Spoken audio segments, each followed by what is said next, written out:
વડગામના થલવાડા ગામે નજીવી બાબતે થયેલી તકરારમાં લોખંડની પાઇપો વડે હુમલો કરી એક વ્યક્તિની કરપીણ હત્યા કરવામાં આવતા સમગ્ર પંથકમાં ચકચાર મચી ગઈ છે અને પરિવારજનોમાં ભારે રોષ જોવા મળી રહ્યો છે। બનાસકાંઠાના વડગામ તાલુકાના થલવાડા ગામે ગંદકી જેવી મામૂલી બાબતે થયેલો વિવાદ લોહિયાળ ખેલમાં પરિણમ્યો છે, જેમાં સોરમભાઈ સિપાઈ નામ્યા વ્યક્તિની નિર્મમ હત્યા કરવામાં આવી છે। મળતી માહિતી મુજબ ગામમાં આવેલી એક મટન શોપની ગંદકી અને પક્ષીઓના પીંછા ઉડીને બાજુમાં આવેલા ઘાસચારામાં આવતા હોવાથી સોરમભાઈ આ બાબતે રજૂઆત કરવા ગયા હતા। આ રજૂઆત દરમિયાન મામલો બિચક્યો હતો અને 3 શખ્સોએ ઉશ્કેરાઈને સોરમભાઈ પર લોખંડની પાઇપો વડે જીવલેણ હુમલો કરી દીધો હતો। ગંભીર ઈજાઓ પહોંચતા સોરમભાઈનું ઘટના સ્થળે જ કરુણ મોત નીપજ્યું હતું, જેને પગલે સિપાઈ સમાજ અને પરિવારજનોમાં ભારે આક્રોશ ફાટી નીકળ્યો છે।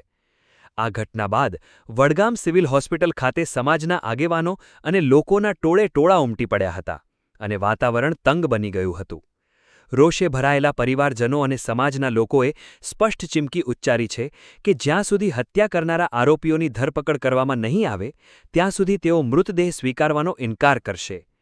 વડગામ પોલીસ પણ ઘટનાની ગંભીરતા જોઈને હોસ્પિટલ દોડી આવી હતી અને મામલો થાળે પાડવા તેમજ આરોપીઓને ઝડપી લેવા ચક્રો ગતિમાન કર્યા છે। એક સામાન્ય ગંદકીના પ્રશ્ને થયેલી આ હત્યાએ ગ્રામીણ વિસ્તારોમાં સુરક્ષા અને કાયદો વ્યવસ્થા સામે અનેક સવાલો ઊભા કર્યા છે। હાલ હોસ્પિટલ પરિસરમાં પોલીસનો ચુસ્ત બંદોબસ્ત ગોઠવી દેવામાં આવ્યો છે અને પરિસ્થિતિ પર સતત નજર રાખવામાં આવી રહી છે। જગતભાઈ કુરેશી, વડગામ તાલુકા સિપાઈ સમાજ પ્રમુખ। આજ રોજ 27 એપ્રિલના રોજ વડગામ તાલુકાના થલવાડા મુકામે સોરમખાન દેવાભાઈ સિપાઈની કરપીણ હત્યા કરવામાં આવી છે। જે હત્યાના આરોપી અરમાનભાઈ પઠાણ, સાદુલભાઈ પઠાણ અને બિસામિયા પઠાણ ને હત્યાનો આરોપી છે ને તે લોકોની જ્યાં સુધી ધરપકડ નહીં થાય ત્યાં સુધી અમે વડગામ સિવિલમાં બોટ આ મૈયત સ્વીકારીશું નહીં। અને આ લોકો ખૂબ જ ગુનાહિત ઇતિહાસ ધરાવે છે અને ખૂબ માથાભારે તત્વો છે અને લોખંડની પાઇપો વડે માથામાં ગંભીર ઇજાઓ પહોંચાડી હત્યા કરવામાં આવી છે।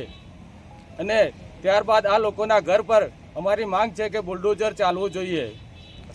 કયા બાબતે બનાવ બન્યો? આ બનાવ થલવાડા મુકામે જે સોરમભાઈ છે તેમને ઘાસચારાનો ઠેકો છે અને તેની સામે આ આરોપીઓની ગેરકાયદેસર મટનની દુકાન ચલાવે છે અને મુરઘાઓનો કટિંગ કરે છે, જેનો પૈસાઓ ઉડી આ ઘાસચારામાં પડતા હતા। સોરમભાઈ તેમને કહેવા જતાં આ લોકો ઉશ્કેરાઈ ગઈ અરમાનભાઈ, સાદુલભાઈ અને બિસામિયાએ માથામાં પાઇપો મારી કરપીણ હત્યા કરી છે। થલવાડા ગામમાં થયેલી આ ઘાતકી હત્યાના પગલે પંથકમાં શોકનું મોજું ફરી વળ્યું છે અને હવે સૌની નજર પોલીસની કડક કાર્યવાહી પર ટકેલી છે।